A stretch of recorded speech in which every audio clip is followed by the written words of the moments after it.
Everyone, welcome to my YouTube channel. तो आज मैं आप सभी के लिए लेके आया हूँ एक प्यारी सी लव स्टोरी, जिसमें लड़का और लड़की को एक लव लेटर के थ्रू प्यार हो जाता है। तो खैर चलिए जानते हैं कि कैसी है इनकी लव स्टोरी। ड्रामा की शुरुआत में हमें मिस्टर हान को दिखाया जाता है, जो कि एक सक्सेसफुल इन्वेस्टर है। मिस्टर हान एक्सरसाइज करते हुए एंगसल से पूछता है कि आज का शेड्यूल क्या है। तो वो बताता है कि आज आपको 2 बजे स्टार्टअप पर लेक्चर देने जाना है और ये लेक्चर सैंडबॉक्स में होने वाली है। मिस्टर हान उनसे पूछते हैं कि आज का मौसम कैसे रहने वाला है। तो योंगसिल उसे बताता है कि आज आप एक ऐसे इंसान से मिलेंगे जिससे कि काफी साल पहले आप एक अनोखी जगह पे मिल चुके हैं। ये सुनकर मिस्टर हान को थोड़ा गुस्सा आता है और गुस्से से कहते हैं, मैंने तो सिर्फ तुमसे मौसम का हाल पूछा था और तुम मुझे ये क्या बता रहे हो। तभी हमें स्टोरी की फीमेल मेन लीड को दिखाया जाता है, जिसका नाम होता है दालमी, जो कि अपने जूते के स्क्रैचेस को एक मार्कर लगाकर छुपा रही होती है और वो भी सैंडबॉक्स के लिए निकल जाती है। फिर हमें और एक लड़की यानी इंजे को दिखाया जाता है, जो कि यूएसए से कोरिया एक मीटिंग के लिए आई है। तभी सीन सैंडबॉक्स की तरफ शिफ्ट हो जाती है और हमें दिखाया जाता है कि वहाँ पे मीटिंग हो रही है। तभी योंगसिंग नाम का एक लड़का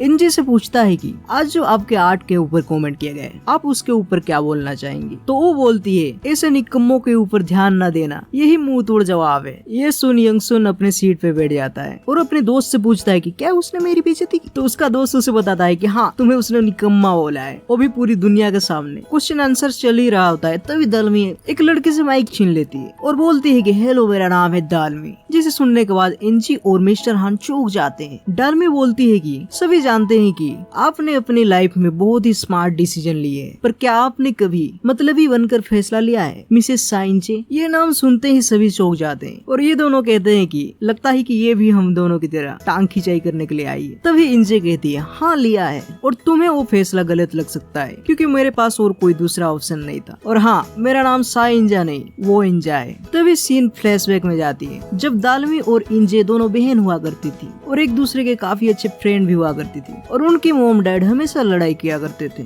उनके डैड मिस्टर चोंग कहते हैं कि कब तक मैं ये दूसरों का काम कुत्तों की तरह करता रहूंगा, इसलिए मैं अपना जॉब छोड़कर अपना बिजनेस स्टार्ट करूंगा। उसके बाद उनकी माँ बोलती है कि कुत्ता अगर अपने मालिक को छोड़ देता है तो वो सड़क पे भूख की वजह से मर जाता है, तो तुमने अगर अपना जॉब छोड़ा तो तुमको हम सबको भी छोड़ना पड़ेगा। दालमी ये सब होते हुए सब कुछ देख रही थी। फिर दालमी अपनी बहन के साथ अपनी दादी के पास चली जाती है। दालमी अपनी दादी से कहती है कि पापा को आप बोलिए ना कि वो डिसीजन चेंज कर दे, वो आपकी बात जरूर सुनेंगे। तो उनकी दादी बोलती है कि अगर तुम्हारे पापा मेरी बात सुनते तो वो कभी भी तुम्हारी माँ के साथ शादी नहीं करते। तभी इंजे अपने डैड को ऑफिस जाते हुए देख लेती है और वो भी दालमी को लेके अपने पापा के पीछे जाती है, उनका पीछा करती है और उनका पीछा करते हुए वो उनकी ऑफिस पहुंच जाती है, जहाँ पे वो अपने पापा को देखते ही एक रूम में छुप जाते हैं। तभी साइड वाले रूम से उन्हें कुछ आवाजें सुनाई देती है, जहाँ उनके पापा के बॉस उनके एम्प्लॉय के साथ बहुत ही ज्यादा बेरहमी दिखा रहे होते हैं। उनके बॉस एक एम्प्लॉय को पीट रहा होता है। तभी उनके डैड बीच में आ जाते हैं, जिसकी वजह से वो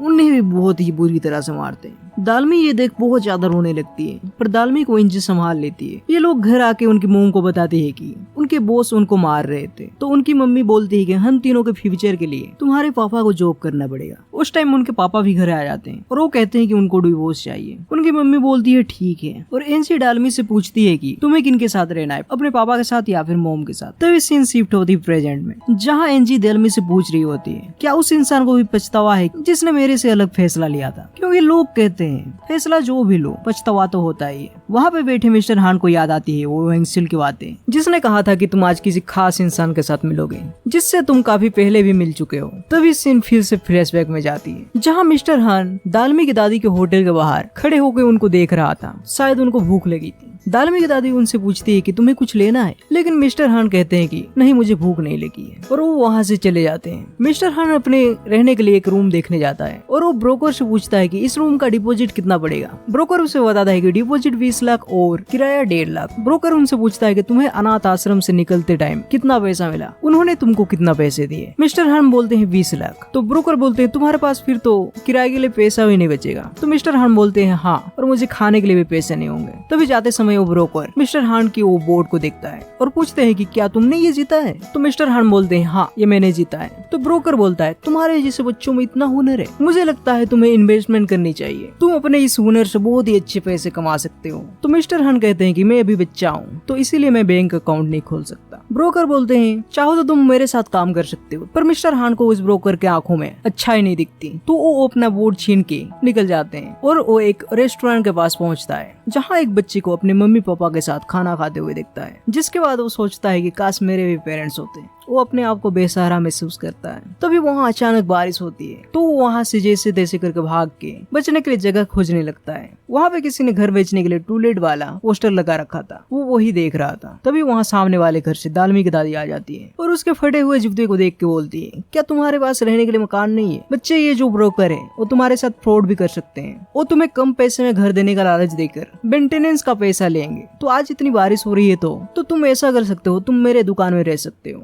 जो कि रात 8 बजे से सुबह 8 बजे तक बंद रहती है, तो तुम आराम से सो सकते हो। जिसे सुन मिस्टर हान गुस्से से कहते हैं, मेरे पास रहने के लिए घर है और मुझे आपकी कोई मदद की जरूरत नहीं है। तो दालमी की दादी मिस्टर हान के पास जाके उनके कानों में कहती है कि अगर तुम रहना चाहो तो मेरे दुकान की एक्स्ट्रा चाबी में पास के पेड़ के एक बर्ड हाउस में रखती हूँ, तो हाँ ले लेना, भीगना मत। ये कह के वो वहाँ से चली जाती है। फिर मिस्टर हान बर्ड हाउस से चाबी निकाल के दुकान के अंदर चले जाते हैं। दुकान के अंदर जाते ही उन्हें टेबल पर एक प्लेट पे कुछ खाने के लिए रखा हुआ दिखाई देता है, जो कि शायद दालमी की दादी ने रख दी होगी। और उसे देखते ही खाने लगता है, क्योंकि उसे सुबह से बहुत ज्यादा भूख लगी थी। तभी उसकी नजर एक पैसों से भरी एक डब्बे के ऊपर जाती है। दालमी की दादी जब सुबह उठती है तो उनको याद आता है कि उसने सारे के सारे पैसे जितने उन्होंने कमाए थे दुकान के एक डब्बे में रखा है। तो वो सोचती है कि कहीं वो लड़का ले गया तो वो भागते भागते जैसे जैसे दुकान पहुंचती है और दुकान के अंदर जाते ही देखती है कि पैसों का डब्बा वहीं पे है और पैसे भी है, और भगवान से माफी मांगते हुए कहती है कि हे ऊपर वाले, मुझे माफ करना कि मैंने इस अच्छे बच्चे के ऊपर शक किया। तभी मिस्टर हान कहते हैं कि माफी उनसे नहीं, मुझसे मांगिए, क्योंकि मैं अभी ये पैसे लेने वाला था। इससे अच्छा है कि आप इसे अपने बैंक अकाउंट में रख दीजिए, वहाँ पे पैसे सेफ रहेंगे। तभी दालमी की दादी कहती है कि सुनो अच्छे बच्चे, क्या तुम मेरा एक काम करोगे? जिसके बाद ये दोनों बैंक चले जाते हैं। दालमी की दादी को बैंक के काम समझ में नहीं आते, तो दालमी की दादी वो काम मिस्टर हान से करने के लिए कहते हैं। जब ये दोनों बैंक से वापस आ रहे होते तभी दालमी की दादी मिस्टर हान से कहती है, तुम मेरा बैंक का काम क्यों नहीं संभाल लेते हो? बदले में मैं तुम्हें खाने के लिए खाना और रहने के लिए घर दूंगी।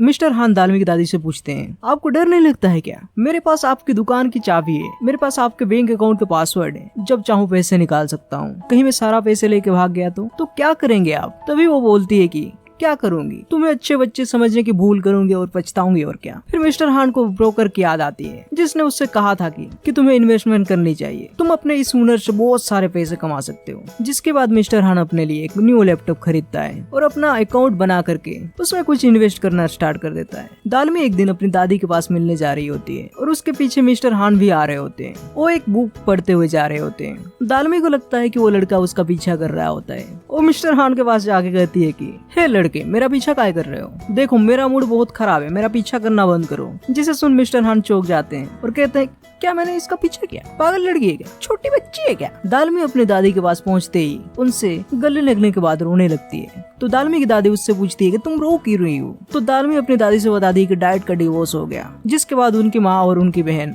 उन्हें छोड़ के चली गई। उनके जाने के बाद मैं बहुत ही अकेले हो गई। तभी दालमी की दादी दालमी को दिलासा देती है और चुप कराती है। वहीं दूर खड़े होकर मिस्टर हान भी दालमी को रोते हुए देख रहे थे। दालमी को रोते हुए देख उनको भी बुरा लगता है। और रात को जब मिस्टर हान पढ़ाई कर रहे होते हैं तभी वहाँ दादी आके बैठ जाती है, वो भी शांत। मिस्टर हान उनसे पूछते हैं कि क्या कोई प्रॉब्लम है क्या? दालमी की दादी मिस्टर हान को बताती है, मेरी पोती को उसकी बहन और उसकी माँ छोड़ के चली गई, जिसकी वजह से वो बहुत ही अकेले हो गई है। तो क्या तुम उसको एक लेटर लिखोगे? तुम उसे बताना कि तुम उसके दोस्त बनना चाहते हो। अगर मैं लिखूंगी तो मेरी हैंडराइटिंग वो पहचान जाएगी। तभी मिस्टर हान कहते हैं, ठीक है मैं लिख दूंगा, पर किस नाम से लिखूं मैं लेटर? तभी मिस्टर हान एक न्यूज़पेपर को उठाते हैं जिसमें किसी दोसन नाम के बच्चे का एक पोस्टर छपा था, जिसको पढ़ाई में गोल्ड मेडल मिला था। तो मिस्टर हान कहते हैं कि क्या इसका नाम डाल दूं?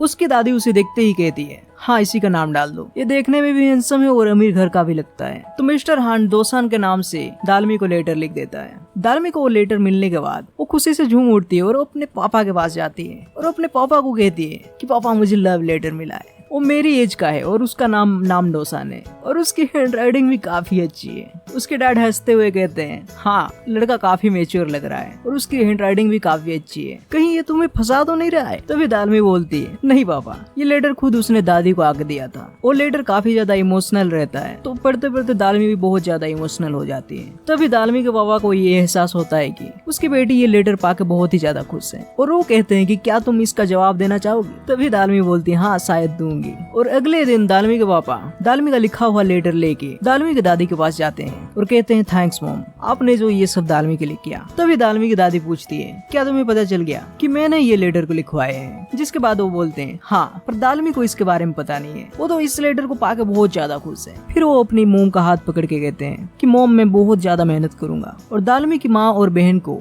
वापस लेके आऊंगा और आपके लिए भी एक नया घर खरीद दूंगा। जिसके बाद दालमी की दादी कहती है, ठीक है, ये खोखले वादे मत करो और जाके ये लेटर उस बर्ड बॉक्स में रख देना। उसके बाद वो लेटर को बर्ड बॉक्स में रख देते हैं और नेक्स्ट डे से दालमी और उसके पापा अपनी बिजनेस का एडवर्टाइजमेंट करते हैं और दालमी के पापा बिजनेस को बहुत ही आगे लेके जा रहे होते हैं। और इधर मिस्टर हान और दालमी का लेटर लेने देने का प्रोसेस जारी रहता है और इनसे हर बार दालमी से मिलने आती है। पर इस बार वो दालमी को बताती है कि मोम ने फिर से दूसरी शादी कर ली है और हम अभी यूएसए जा रहे हैं अपने नए डैड के साथ। दालमी ये सुन के शॉक हो जाती है। वो इंजी से पूछती है कि तुमने मोम को रोका क्यों नहीं, तुम्हें पता है तुम सबको लाने के लिए डैड कितने मेहनत कर रहे हैं। जिसमें इंजी कहती है कि डैड उतनी मेहनत क्यों करते हैं और शांति से क्यों नहीं रहते हैं। वो उसे बताती है कि उसके नए डैड के साथ उसकी लाइफ बहुत ही आसान है, बड़े बड़े रेस्टोरेंट में खाना खाना, अच्छे अच्छे कपड़े पहनना और तो और मैं फॉरेन जाके पढ़ाई भी कर सकती हूँ। तो दालमी उससे पूछती है, तो मोम को तुमने इसीलिए नहीं रोका बस इतनी छोटी सी बात के लिए। इंजी कहती है, ये बहुत बड़ी बात है, तुम्हें मोम के साथ आना चाहिए था, तुमने बहुत बड़ी गलती कर दी। उसके बाद वो कहती है कि आज के बाद तुम मेरी बहन नहीं हो और वो जाने लगती है। तो दालमी को आ जाता है बहुत ज्यादा गुस्सा और वो उसकी बाल खींच के झगड़ने लगती है और सीन शिफ्ट होती है प्रेजेंट में, जहाँ इंजी और दालमी आमने सामने बैठे होते हैं। इंजी पूछती है कि दादी की तबीयत अभी कैसी है, क्या तुम अभी दादी के सहारे रहती हो। तो दालमी कहती है, नहीं, अभी मेरा भी एक पार्टनर है जो कि काफी हैंडसम और सक्सेसफुल इंसान है, पर तुमने भी अपने सौतेले बाप के पैसे से अपना बिजनेस बना ही लिया। फिर इंजी कहती है, हाँ, बिजनेस बनाना कोई बच्चों का खेल नहीं है। तभी इंजी दालमी के फटे हुए जूतों को देख लेती है और कहती है कि तुमने अपने पार्टनर का नाम नहीं बताया, उसका नाम क्या है। तभी दालमी घबराहट में आके उसका नाम नामदोसान बता देती है। फिर एंजी कहती है, क्या ये वही लड़का है जो बचपन में तुम्हें लेटर लिखा करता था। अच्छा चलो मैं तुम्हें घर छोड़ देती हूँ। दालमी बोलती है, नहीं, मुझे दोसान पिक करने आएगा। एंजी उससे पूछती है, बताओ तुम अगली फ्राइडे फ्री हो गया, मेरी कंपनी एक नेटवर्किंग इवेंट रख रही है, तुम्हें अगर बिजनेस स्टार्ट करना है तुम्हारे लिए ये अच्छा चांस है, और हाँ, दोसान को भी साथ लेके आना। और वो अपने गाड़ी की तरफ जाती है और कहती है थैंक यू, और कहती है मुझे पहले अपने फैसलों पे शक होता था, पर तुम जिस हालत में जी रही हो ये देखने के बाद मुझे लगता है कि मैंने सही फैसला लिया था। तुम मार्कर से अपने जूतों के स्क्रैचेस छुपाती हो और उस इंसान के बारे में बात करते हो जिसे तुमने कभी देखा ही नहीं है। तुम्हारे फैसले का अंजाम दिखाने के लिए थैंक यू। ये कहते ही वो निकल रही होती है। तभी दालमी को आता है गुस्सा और वो उसकी कार के आगे जाके खड़ी हो जाती है और पूछती है कि बताओ तुम्हारी नेटवर्किंग इवेंट कब और कहाँ है, मैं दोसन के साथ आऊंगी। जिसके बाद दालमी बस स्टॉप पे अपने ही सर खंबे पे मार रही होती है। तभी वो सोशल मीडिया पे भी दोसन को ढूंढने की कोशिश करती है, पर दोसन कहीं नहीं मिलता। जिसके बाद वो और भी जोर से अपने सर को खंबे पे मारने लगती है। आसपास के लोग उसे ये करता देख दूर भागने लगते हैं। तभी ये सब मिस्टर हान दूर में बैठे अपने कार से ये सब देख रहे होते हैं। दरअसल वो इवेंट खत्म होने के बाद दालमी का पीछा कर रहे थे। उसकी ये सब हरकतें देख के वो कहते हैं कि लड़की पागल तो नहीं हो गई है। दालमी को ऐसे हंसता देख मिस्टर हान भी हंसने लगते हैं। तभी दालमी बस से अपने घर की तरफ जाने लगती है और मिस्टर हान भी बस का पीछा करने लगते हैं। मिस्टर हान दालमी को दादी के पास जाते हुए देखते हैं। मिस्टर हान दादी को एक गाड़ी में शॉप चलाते हुए देख के शौक हो जाते हैं। दालमी दादी के शॉप पे जाने के बाद काम करने लगती है। दालमी अपनी दादी से पूछती है कि आपने कहा था कि आपने नाम दोसान को देखा था, वो काफी हैंडसम, स्मार्ट और अमीर दिखता है, तुम्हें क्या यकीन नहीं है क्या। दालमी बोलती है हाँ यकीन तो है, पर मुझे कुछ कारण से उससे आज ही मिलना है, चाहे वो एक ही बार क्यों ना। तभी मिस्टर हान उन दोनों को देख के अपने पास्ट को याद करता है, जहाँ पे मिस्टर हान फिर से अपने घर को एक बार फिर से देखने आया होता है। उनके ब्रोकर उनसे पूछती है कि आपको अगर घर पसंद आया हो तो आपके मोम डैड कब आएंगे कॉन्ट्रैक्ट साइन करने के लिए। मिस्टर हान कहते हैं कि कॉन्ट्रैक्ट में ही साइन करूंगा और पेमेंट में मैं ही दूंगा। इधर दालमी की दादी बैंक से पैसे निकालने आई होती है, तो बैंक के एक स्टाफ पूछती है उनसे कि आपको ये अकाउंट क्लोज कराना है। दालमी की दादी कहती है हाँ। जिसके बाद वो पासबुक को अपडेट करती है। उनको पता चलता है कि उनके पासबुक में करीब 8 करोड़ रुपए है। तो स्टाफ उनसे पूछते हैं कि क्या आप शेयर ट्रेडिंग करते हैं? आपके अकाउंट में शेयर ट्रेडिंग से करीब 8 करोड़ रुपए कमाई गई है। दालमी की दादी ये सब सुन के समझ जाती है कि ये सब किसने किया है। इधर मिस्टर हान एटीएम से पैसे निकालने आता है और उसे पता चलता है कि अकाउंट बंद हो चुका है। वो भागते हुए मिसेस चोय यानी दालमी की दादी के पास जाता है, जो कि अपने बेटे को सारे पैसे दे रही होती है। वो उनसे पूछते हैं कि मोम, इतना पैसा आपके पास कैसे आया? नहीं, मैं ये आपसे नहीं ले सकता। तभी उनकी माँ कहती है, रखो, ये मेरी तरफ से इन्वेस्टमेंट है तुम्हारी कंपनी में। हम एक कॉन्ट्रैक्ट साइन करेंगे और तुम्हारी कंपनी में मेरा भी एक हिस्सा होगा। हाँ, पर मेरे साथ बेईमानी मत करना, मेरे हिस्से की कमाई लौटा देना मुझे। तभी मिस्टर चोंग को कॉल आती है और उनके कंपनी वाले उनको बुलाते हैं। वो अपनी मोम को थैंक्स बोल के वहाँ से निकल जाता है और मिस्टर हन ये सब दूर से देख के बहुत ज्यादा गुस्से में थे।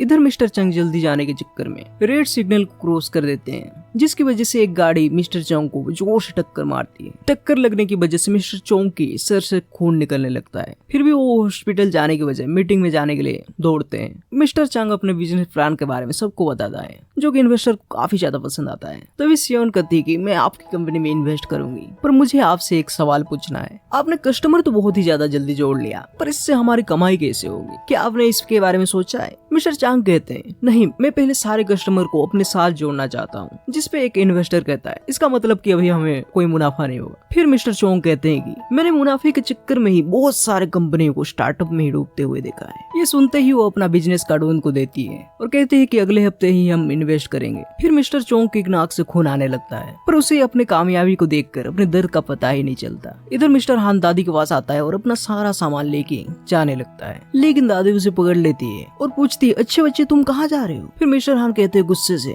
मैं ऑफिस सोल जा रहा हूँ अपनी पढ़ाई करने के लिए। आपने जो मेरे लिए किया उसके लिए बहुत बहुत थैंक्स। तभी दादी कहती है, तुम इस तरह मुझे छोड़ के कैसे जा सकते हो? फिर मिस्टर हान कहते हैं, ये आप नहीं बताएंगे कि आपने मेरे साथ ऐसा क्यों किया? वो सारी मेरी कमाई थी, अकाउंट आपके थे, फिर सारी कमाई मेरी थी, सारे पैसे आपने उन्हें दे दिया। फिर मिस्टर चोई यानी दादी कहती है कि कमाल है, एक ही साल में 10 गुना कमा लिया, यही करने के लिए तुम मेरे साथ बैंक गए थे? मिस्टर हान कहते हैं, हाँ, अनाथ आश्रम वालों ने 20 लाख दे के ये कह के बाहर निकाल दिया कि तुम अब बड़े हो गए हो, और बैंक वालों ने बच्चा कह के अकाउंट नहीं खोला। रहने खाने पीने के लिए कुछ तो करना पड़ता, मगर आपने अच्छा बच्चा बोल के मुझसे लेटर लिखवाए और मेरे सारे पैसे भी ले गए। मुझे मेरे सारे पैसे चाहिए। तभी दालमी की दादी अंदर जाती है और उसके सारे पैसे लेके आती है और पैसे मिस्टर हान को देने के बाद कहती है, मुझे तुम्हारे पैसे नहीं चाहिए, मैंने अपने बेटे को अपनी कमाई के पैसे दिए थे। फिर मिस्टर हान उन्हें सॉरी बोल के हमेशा के लिए निकल जाते हैं। इधर मिस्टर चोंग अपनी बेटी को कॉल करके बताता है कि मुझे इन्वेस्टर मिल गए हैं और दालमी उन्हें कंग्रेचुलेट करती है। फिर मिस्टर चोंग कहते हैं कि अब मैं बहुत बड़ा आदमी बनूंगा ताकि मैं तुम्हारी माँ और बहन के साथ रह सकूं। दालमी अपने डैड को बताना चाहती थी कि उसकी मोम ने दूसरी शादी कर ली है, पर अपने डैड को इतना ज्यादा खुश देखकर वो उन्हें ये बात नहीं बताती। तभी दालमी अपने डैड से कहती है कि मुझे आज फ्राइड चिकन खाना है। उनके डैड कहते हैं कि ठीक है,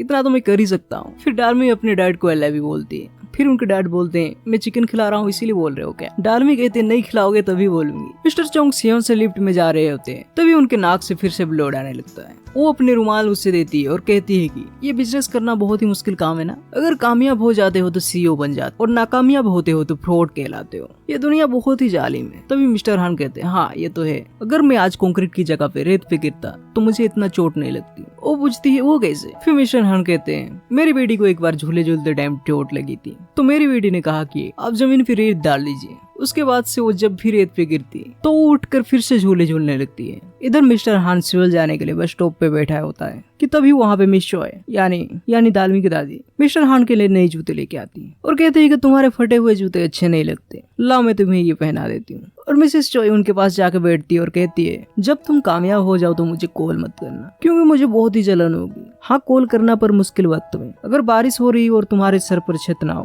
तो आ जाना तुम जैसे पहले आए थे, और तुम्हें तो पता ही कि मैं चाबी कहाँ रखती हूँ। ये सुनकर मिस्टर हान रोने लगता है और जाते वक्त वो दालमी की दादी से कहता है कि आपकी कोई ख्वाहिश है मिसेस चोय? आपको तो पता ही है ना कि मैं किसी का उधार नहीं रखता, बताइए मैं आपका ये एहसान कैसे चुकाऊंगा? और तभी वो मिसेस चोय के गले लग के रोने लगता है। इधर दालमी के पिताजी का बहुत ज्यादा तबीयत खराब होने की वजह से उनका बस में ही डेथ हो जाता है। उधर दालमी की मम्मी और उसकी बहन अपने नए पति के पास यूएस जा रही थी। सबके सब दालमी को अकेले छोड़ के जा रहे थे और सीन फिर से प्रेजेंट में आती है, जहाँ दालमी फिर से लेटर लिखती है और उसे वही बार्ड हाउस में रखती है। नेक्स्ट टाइम मिस्टर हान मिसेस चोय के शॉप में आके उनके शॉप को खोलने में मदद करता है और कहता है, मिसेस चोय मैं हूँ। उसका आवाज सुनते ही मिसेस चोय कहती है, हाँ मेरे अच्छे बच्चे, यहाँ तुम क्यों आए हो? क्या तुम बेघर हो गए क्या तुम्हारे पास रहने के लिए घर नहीं है क्या? तभी मिस्टर हान फिर से उन्हें गले लगा लेते हैं। फिर हमें इधर कोरिया के एक छोटे से सिटी में रहने वाले दोसन को दिखाया जाता है, जो कि अपने दोस्तों के साथ एक एआई पे काम कर रहा होता है। हाँ, ये तीनों इंजीनियर हैं। दोसन कई सालों से एक एआई स्कैनिंग टेक्नोलॉजी को बना रहा था, जो कि कई सालों बाद वो टेक्नोलॉजी बन जाता है। उसके दोनों फ्रेंड्स जोर जोर से उसका नाम चिल्ला चिल्ला के बोलते हैं, दोसन दोसन,